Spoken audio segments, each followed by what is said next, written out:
Mr. Vasali, first of all, I would like to express my appreciation for this very warm welcome. It's my pleasure and honor to be with you tonight. The Geneva University is one of the leading universities in the world, and I appreciate this opportunity to address the students as well as professors of this very distinguished university. The theme of my lecture is global governance from the United Nations perspective. We live in a very complicated world. We face so many challenges, and the problem of building up the global governance is extremely important.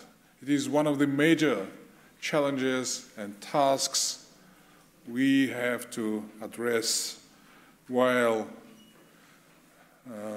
assessing the current situation in the world. I also would like to mention a specific and very important role of Switzerland, which is the host country here in Geneva for the United Nations agencies and organizations, specialized agencies of the United Nations. We appreciate the role of Switzerland, which joined the United Nations only 10 years ago.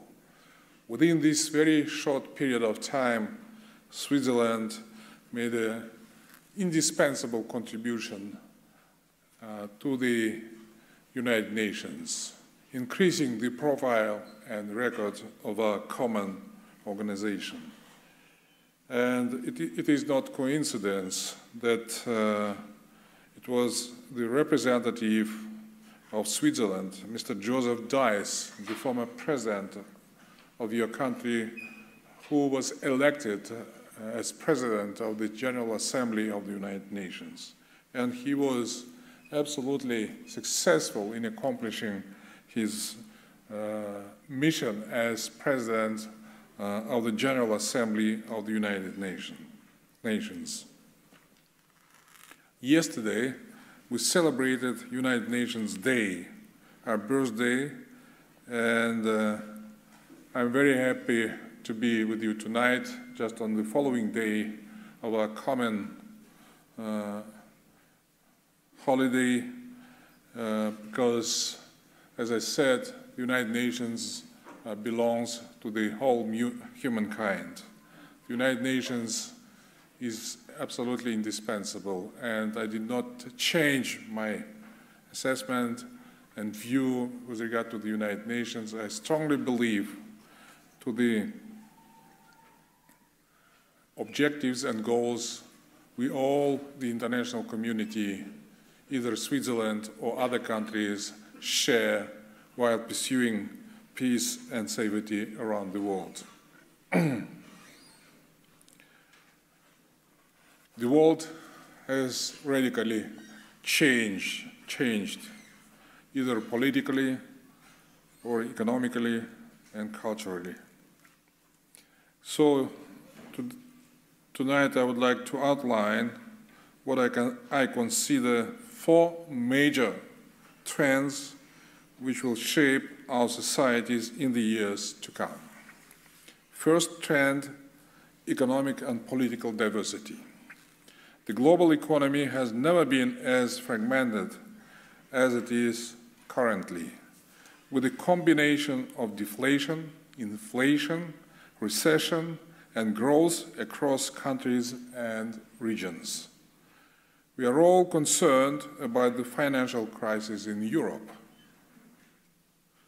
We carefully follow the economic development of China, the second powerhouse in the world.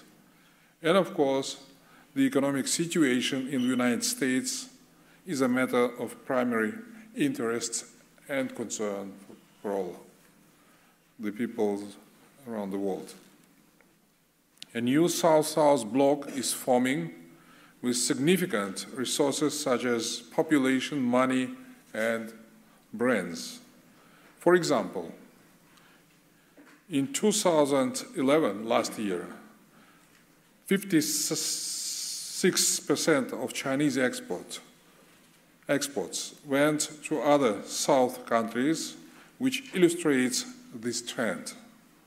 The rise of BRICS, this is a new alliance or grouping or arrangement of emerging economies like Brazil, including Brazil, Russia, China, and India. The formation of the G20, which is familiar to you, and limitations in the ability of the international financial institutions to control the economic crisis challenge our understanding of what multilateralism is and what it can achieve. We see the emergence of governance and power structures that cut across traditional regional contexts, security, and economic spheres of interest, and link countries in new ways. In general, the whole world is becoming increasingly multidimensional, controversial, and less secure. Second trend, growing inequality. We live in a world of contradictions and discrepancies, a world where 2.3 billion people are connected to the internet, and where 1.5 billion people do not have access to electricity. A world where global military expenditure has topped $1.7 trillion US, but where more than 1 billion people still live in poverty. A world where today's generation of youth is the largest we have ever known, while it is projected that by 2050, the number of people over 60 will reach 2 billion, exceeding the number of children. A world where the top 20% of the population enjoys more than 70% of the total income. This translates into a world of growing disparities within and across different groups. This has the potential to entrench divisions and create new fault lines. Third trend, greater connectivity. According to the International Telecommunication Union, the world had 6 billion mobile phone subscriptions at the end of last year, an increase of some 600 million from 2010.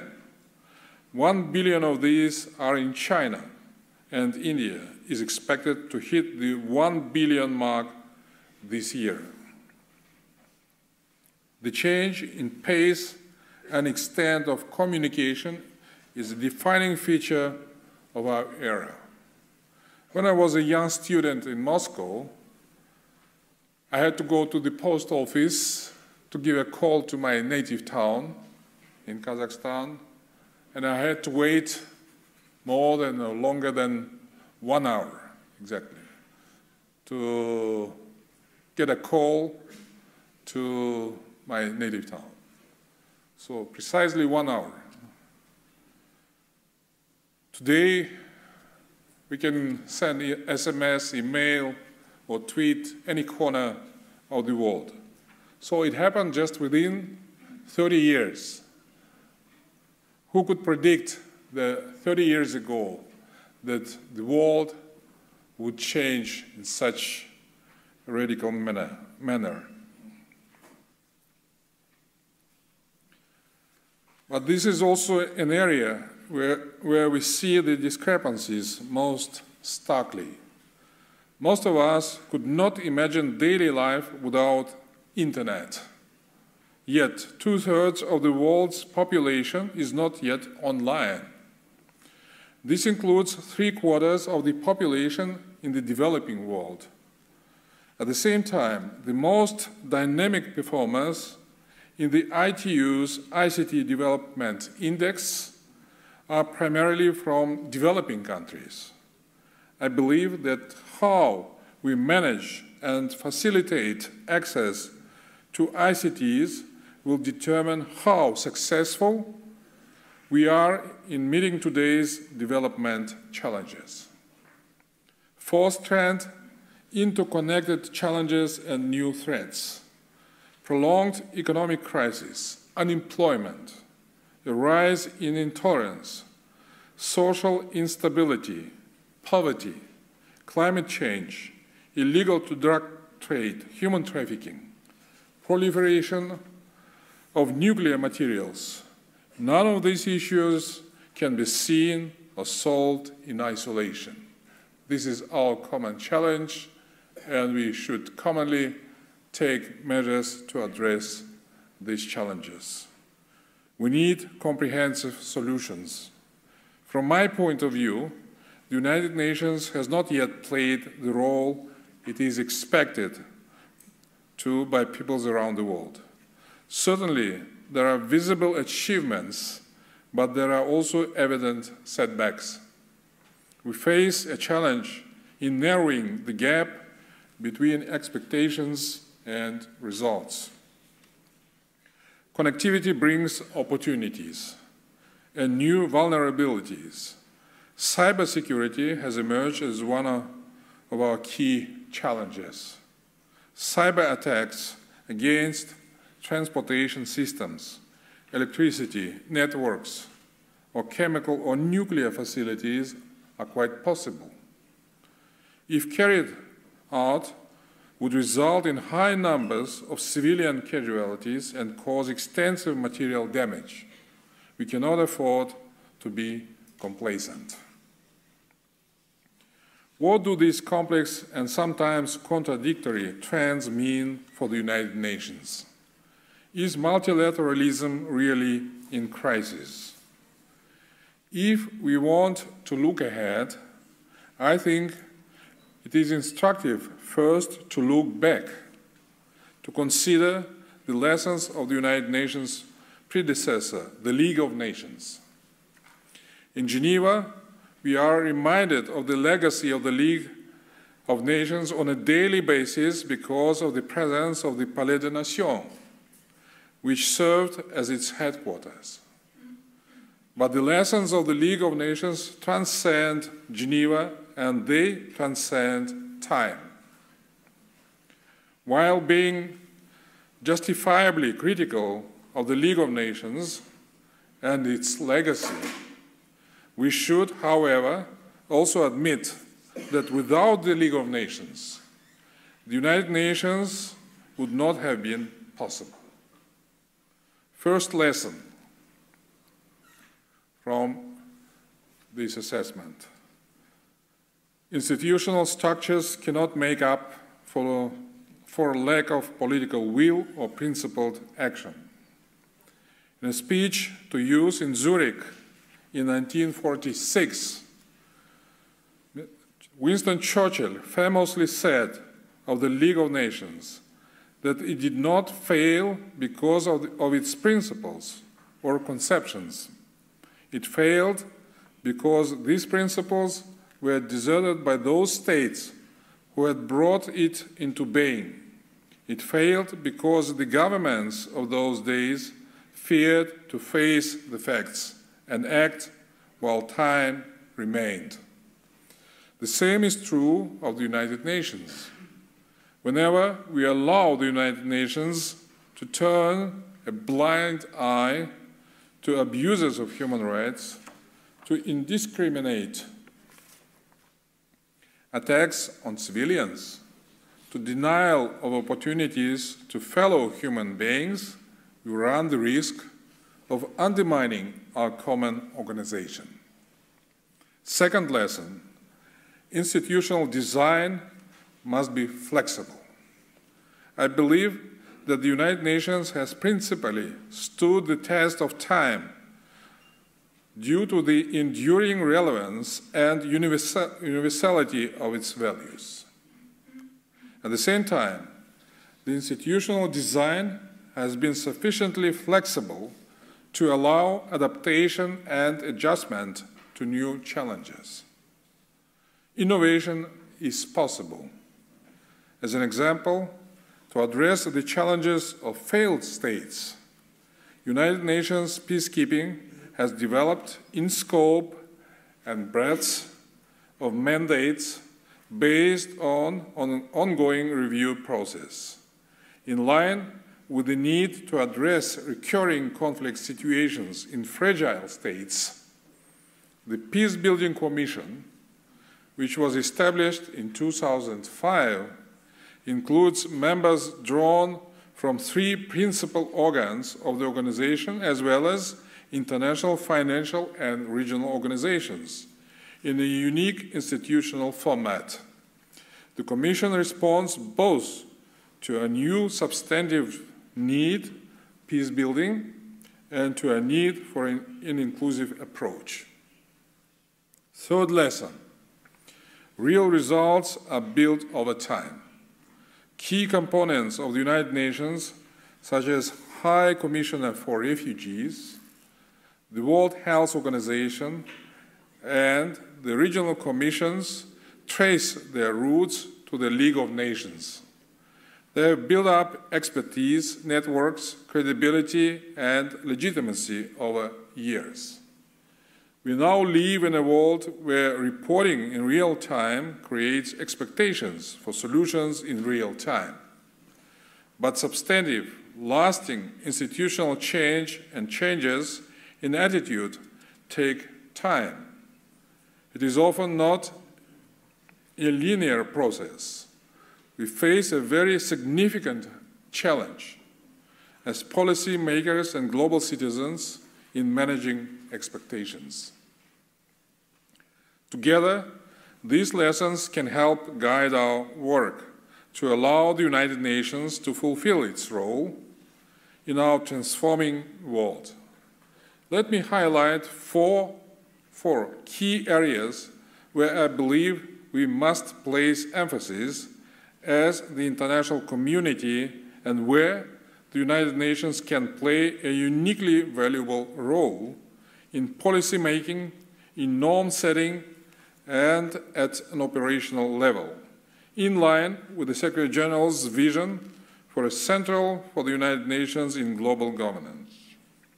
First, we need to strengthen processes for democratization and empowerment of citizens. The uprising in the Middle East showed that people everywhere aspire to democracy, in whatever form they may take, even when they have lived long without it. The Arab Spring has generated much writing about the causes and implications, and about the role of social media in shaping current events. One of the more thoughtful analyses can be found in Philip Saib's book, Real-Time Diplomacy, where he argues that media do not create revolutions. People with courage do. Our challenge is to ensure that the courageous women and men are supported by processes and structures that ensure lasting change. The Arab Spring is part of a natural evolution towards more freedom and more inclusive governance. But it is a fragile process that must be nurtured with a focus on promotion and protection of human rights and strengthening of the rule of law. We should always keep in mind the need to generate an economic build-up in countries in transition to democracy. Otherwise, democracy itself will be compromised. Slogans and ideas have limited effect for the people who seek real changes. Democracy has a chance to be durable if it is grounded in concrete economic achievements. The empowerment of women and youth must be at the center of these efforts, and it is a top priority of the Secretary General in his strategy to enhance the role of the United Nations. Half of the world's population are women, and half are under 25 years of age. We need to include women in decision-making processes, in political institutions, and in the private sector. We must never lose sight of the tragic statistics according to which 10 million underage girls have to become wives each year. 10 million underage girls. And more than half of them dying while giving birth because they are underage. They are not physically prepared for that. A brave girl from Pakistan has inspired us all by courageously standing up to the Taliban, demanding the right of girls to go to school. Her name is Malala, and I tweeted in my personal account wishing her quick recovery. I really admire her courage because she was demanding in the very complicated political circumstances, demanding her right as well as the right of other girls to go to school, to get education. We must also create conditions that allow youth to contribute meaningfully to their societies, not least through decent work. Global youth unemployment rates are at record levels at 40%, with 75 million young people looking for work. Young people are 3 times as likely to be unemployed as adults. Economic empowerment and political empowerment must go hand in hand. Above all, democracy must be based on respect for the rule of law. This is a key basic element, which is also the principal pillar of long-term stability. The Charter of the United Nations, which we celebrate today, provides a key framework in this respect. The highest standards of the rule of law must be upheld in political decision-making as well as in implementation of policy and in judicial systems. Second, we must advance sustainable development. We currently use 50% more resources than our planet can provide. 50% more resources than our planet can provide. This is not sustainable, and it cannot be our choice. We have made significant progress towards realizing the Millennium Development Goals. Global targets on poverty, slums, and parity between girls and boys in primary education have already been met ahead of the 2015 deadline. But challenges remain. 2.5 billion people do not have access to sanitation. It means that 37% of the global population have no access to the sanitation, have no toilets. 780 million people do not have access to clean water.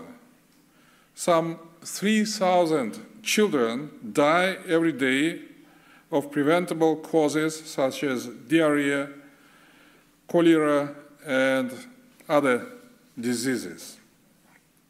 Despite the success of the Millennium Development Goals, in focusing political attention and practical efforts on development, we will need to continue the work beyond 2015, based on lessons learned. As far as you know, Millennium Development Goals target on the year of 2015. But the Secretary General of the United Nations, as well as the whole Secretariat, now think what to do after 2015. And for this reason, special board of eminent people, persons, was established in order to think over or about the strategy of the United Nations in post-Rio period of time. There is a need to address aspects of development, such as democracy, political inclusion, and security, that are not reflected in the current framework. We need sustainable development goals that take into account the need for green growth, which is extremely important, the potential of the ICTs, and the importance of the rule of law. We must pay particular attention to food security. This goal must become our top priority, and it is a top priority for the United Nations. We have some positive cases and developments, particularly in Somalia, in Sahel. But still, we need some additional measures in order to address the problem of food security. And speaking about Sahel, the Secretary General appointed a very prominent politician, the former Prime Minister of Italy and former President of the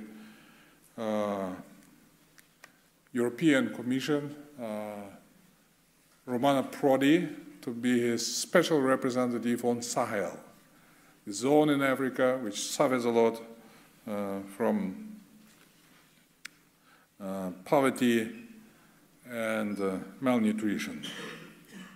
It is expected that food prices will increase across the world already over the next 4 or 5 months. This is a very alarming trend. This could lead to social unrest, inflationary pressures, and even starvation in many countries. Sustainable development also requires us to strengthen efforts for disarmament and non-proliferation. Disarmament and non-proliferation are truly global and uniquely existential challenges. The world is overarmed and peace is underfunded, as Secretary General Mr. Ban Ki-moon has reminded us recently. Global military spending now reportedly exceeds 1.7 trillion US dollars. 1.7 trillion US dollars. This is more than $4.6 billion a day. You can imagine, $4.6 billion a day. Almost twice what the United Nations regular budget is for 1 year. This is neither a sustainable nor a credible use of resources in today's world. Third, we need to engage all stakeholders. Sometimes, when you look across Lake Léman, the Palais des Nations can look a little like an ivory tower or a fortress. But this is not the United Nations of today. We need to, and we do, engage regional organizations, civil society, and the private sector. Research and academia is also a privileged partner. In an era of complex, interconnected challenges, we need independent research that can ask critical questions, alert us to new trends, and provide ideas and innovation. Geneva's traditions in this area are a strength for the United Nations system globally. I believe that there is scope for enhancing the relations between our communities, not least when it comes to the natural sciences.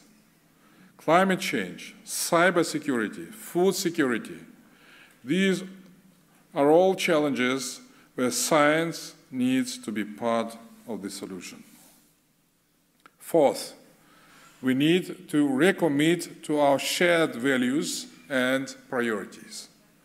The economic crisis challenges to our security, growing demands from people across the world for a stake in their future have unleashed a necessary debate about the principles on which we base our societies. Here again, young people often lead the way. A survey this summer by Net Impact showed that more than 70% of college graduates and 50% of workers are looking for jobs with a social impact. Nearly 60% of students were willing to take a pay cut in order to work for a company that represents their values. We can all be inspired by this readiness to combine activism with professional pursuits, by the commitment to working for a better world on a daily basis. It is the same commitment, the same social conscience, and sense of responsibility that has driven many of the developments in the Arab Spring, even if the circumstances were different. This is the basis for the sustained and principled action that we need to build an equitable, prosperous, and sustainable international community. Once again, I would like to mention this my deep conviction that the United Nations is a powerful but also a precious instrument. The United Nations is not the world government. The United Nations is our organization. It belongs to us. As someone who represents the United Nations, I am firmly committed to bolstering it, to increasing the role of the United Nations. It is indispensable. We have no alternatives around the world. Although the United Nations is very often becomes a subject of criticism, but we have no other organization. So our duty is to help the United Nations, to bolster it, to increase the potential of the United Nations, and very much hopeful about the youth that may play and does play a very important role as far as peace and security concerns. And once again, I would like to wish the students of the Geneva University many successes, not only in your studies, but beyond, as good citizens of this universe, as good citizens of this globe. And also, once again, I would like to express my thanks to the rector, Mr. Vasari, and other professors of the university. I really enjoy our close cooperation. Thank you so much.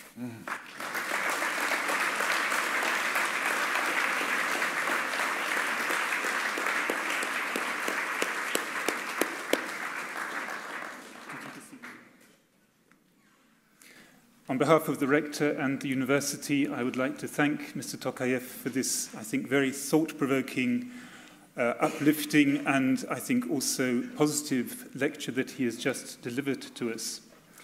The Rector has just asked me also to thank the Jimun, who has, of course, participated in this event, so I shall do so at this point.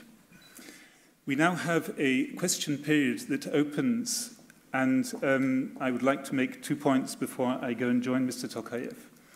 The first is that there are a lot of people here, and the time is, of course, limited.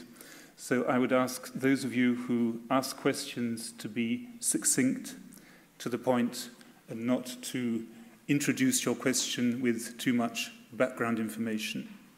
Secondly, of course, you are welcome to place your question in English or in French, the way it will suit you to do so. So we can open the question session, I think, straight away.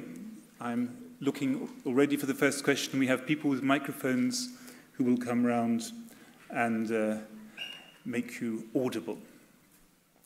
We have the first question here. Thank you, Mr. Tokayev. My name is Azmat Rakimov, journalist, Nasha Gazeta, Russian magazine in Switzerland. You have just talked about the process of democratization, which is a very difficult process going in all around the world.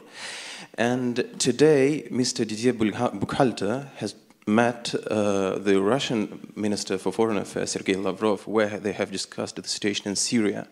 And they have underlined the importance of Geneva talks, which didn't bring really good and real practical results.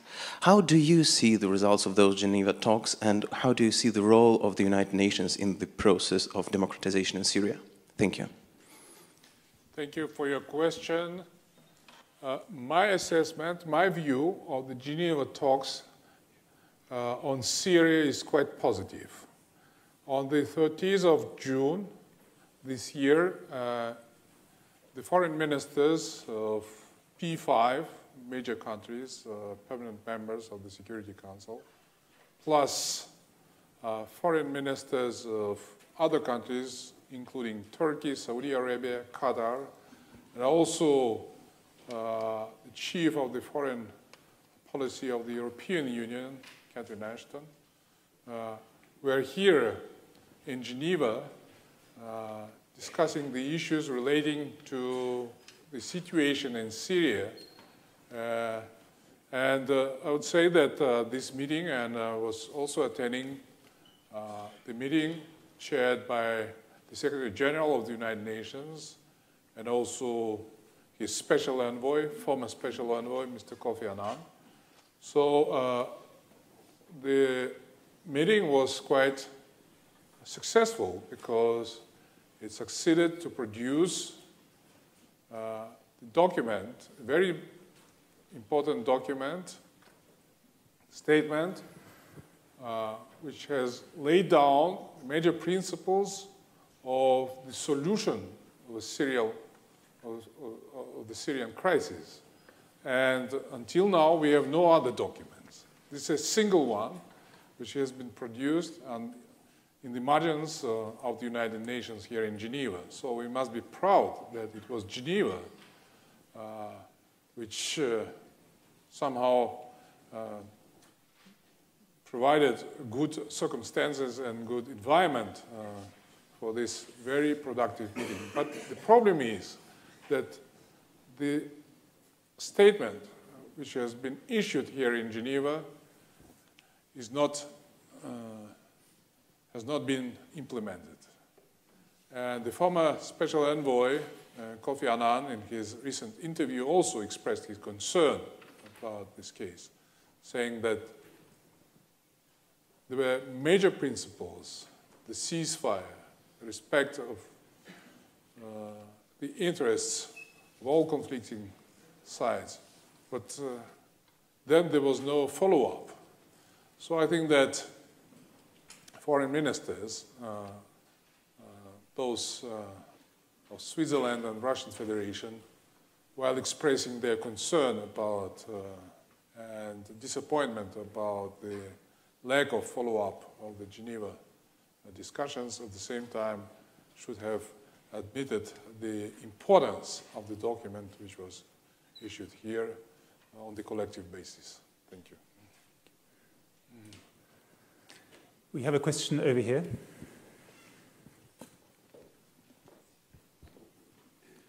Je vais m'exprimer en français. Il semble que les Nations Unies expriment la contradiction des pays plutôt que l'idéal vers lequel ils doivent tendre. Les Nations Unies sont nées en 1947-45 et depuis il y a eu une révolution des États et on se demande si les Nations Unies ne doivent pas aussi opérer une révolution de manière à avoir une parole plus indépendante, plus forte et qui exprime davantage l'idéal des nations et non pas leurs contradictions. Est-ce qu'il y a des choses qui sont faites dans ce sens-là?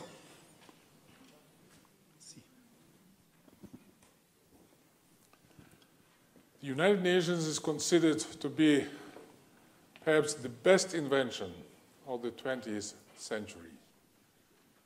It has been set up as a follow-up of the tragic events in the course of the Second World War. But the United Nations has been developing, evaluating its major principles as soon as the whole situation in the globe, in the world also was changing. The United Nations changed, although there were no changes in the Charter of the United Nations, but the substance of the United Nations dramatically changed. Let's look at the very concrete case or example, how the states pay to the regular budget. The major contributor of to the regular budget of the United Nations is the United States. They pay 22%. But the second largest contributor to the regular budget of the United Nations is Japan, and the third one is Germany. So it shows how the United Nations changed since the end of the Second World War. You know what is the outcome of the Second World War. So we are speaking about reforms in the United Nations. There were a lot of changes or even reforms in the United Nations. Some of them are visible, some of them are not visible. But it's very much important that the United Nations now is focusing on the real targets, on the real challenges, keeping in mind development, human rights, other key problems that we have to address.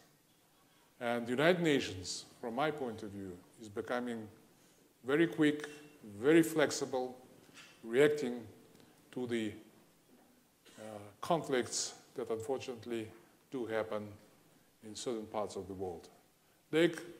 Let's take as one of the examples the situation in Mali, which is a matter of grave concern. So the Security Council is expected to get a proposal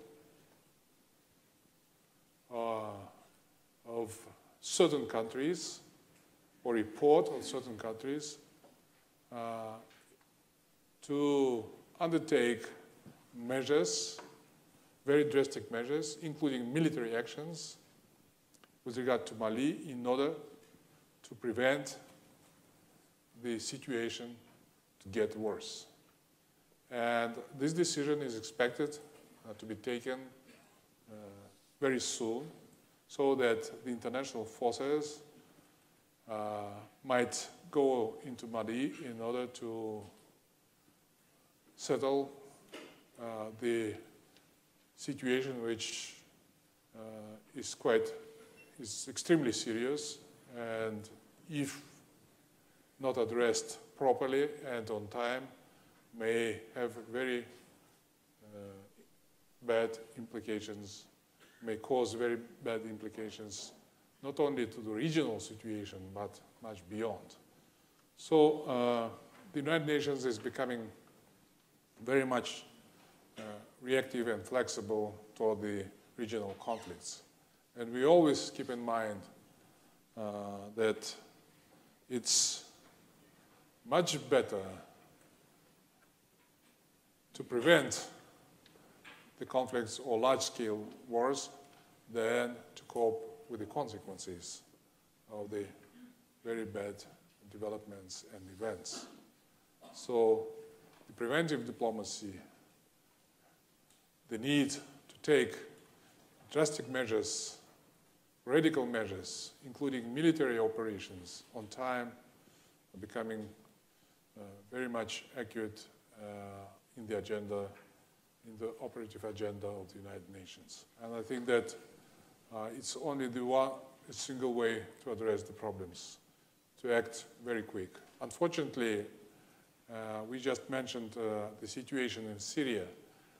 This is a special case because, unfortunately, there is no unity among the Security Council. And you know that the resolutions which have been put forward by some countries were not supported by a certain part of the Security Council. It's very bad. But the right for veto has been fixed in the Charter of the United Nations in order to counterbalance all extreme positions or discrepancies. But we believe that sooner or later, the Security Council will become more solidified, more consolidated, and more united with regard to these problems like the situation in Syria. Thank you. We have a question here. Thank you. Thank you. Thank you very much, Mr. Director General, for your talk. Yes, the reform of international organizations, the reform process in WIPO, for example, which is still going on, which called development agenda. But experts cannot believe if some reform processes, such as also the reform in ILO, which is ended and without an achievement. And we are talking also on reform in WTO. And we compare, can we compare, do you think, Mr. General, can we compare WTO with League of Nations? As you mentioned in your presentations, League of Nations was unsuccessful in the history. But can we believe on an unsuccessfully for the negotiation in WTO? Because we talk on crisis, multilateral crisis, but it is a crisis, especially in UNFCCC. And my second question, it is about youth empowerment. You're supporting women empowerment, but you are in favor of youth empowerment? Yes or no? Thank you very much. I have no comments about the WTO and other organizations you mentioned, but I would, using this opportunity, would like to speak broadly or generally about the reform in the United Nations. We are facing a big challenge of reforming the management. Change management is a priority for the Secretary General. He said that, in some extent, the change management will become his legacy. So we are all involved in the process of making reforms in the United Nations, particularly in change management. UNOC, the office in Geneva, is also involved in this process. I wouldn't say that it's an easy process, but this is a process. And as Director General of UNOC, I'm committed to making reforms. As soon as I came here, I made some reforms with regard to the change management, perhaps minor reforms, but still there were, from my point of view, positive changes that implied positive environment and atmosphere within the team of the United Nations here in Geneva. So each organization, including specialized agencies of the United Nations, have their own peculiarities and specifics. But I'm absolutely sure and convinced that we need reforms. We should not stay on the same point. The reforms are very difficult to perform, to carry out. Very difficult. And as a matter of fact, we should acknowledge that people do not want changes. They want to stay easily enjoying life. But the role of the leader, his mission, is to lead the people, to encourage changes. Otherwise, the United Nations, as well as other agencies, international agencies, perhaps those agencies you mentioned, may find themselves in the deadlock, in the stalemate, will die after all. So we are doing reforms in the United Nations. And one of the aspects of those reforms are empowering women and youth, as you mentioned. This is extremely important because we need to encourage women and we need to encourage young people to be greatly involved in the processes, either in building up economies or building up democratic institutions or building up political institutions. Not only in the developing countries, but I would say in the developed countries as well. And the reason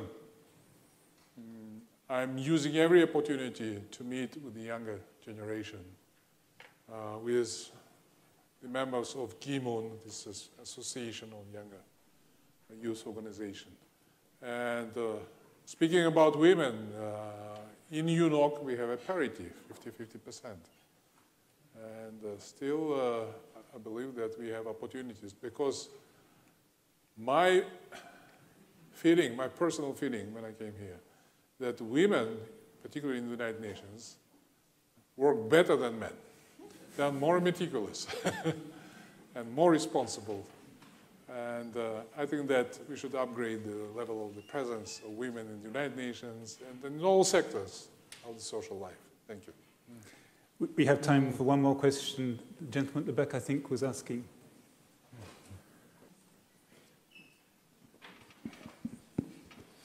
Merci beaucoup pour votre exposé. J'aurais une toute petite question à vous poser. Vous avez parlé beaucoup du printemps arabe. Qu'en est-il du Bahreïn? Vous avez parlé du Mali. Qu'en est-il de la République démocratique du Congo? Sans parler de l'éternel problème israélo-palestinien. Quel est le rôle de l'ONU dans tout ça? All these issues you mentioned right now are in the agenda of the United Nations. Speaking about the Democratic Republic of Congo, yes, I agree with you that the situation is very much alarming. We have a special mission of the United Nations in this country. And I was shocked when reading some reports in the newspapers about the current situation with the human rights in the Democratic Republic of Congo. Speaking about the conflict, everlasting conflict in the Middle East. Of course, it is in the agenda of the United Nations. But we should admit that this case cannot be solved overnight. All the major countries are involved in trying to solve, to address this conflict.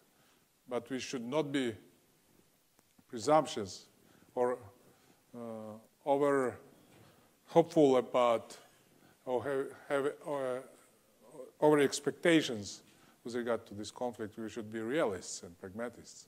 But it's very much important that the United Nations does not ignore this problem. And the Secretary General always mentions, and in his speech at the last session of the General Assembly, he was speaking quite eloquently about all these problems.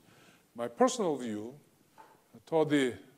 and I got the sense of your question, and I would like to reply, not mentioning some other countries, but my personal assessment, my personal feeling, that there should be no dual standards with regard to the countries. We should be unbiased, objective, neutral,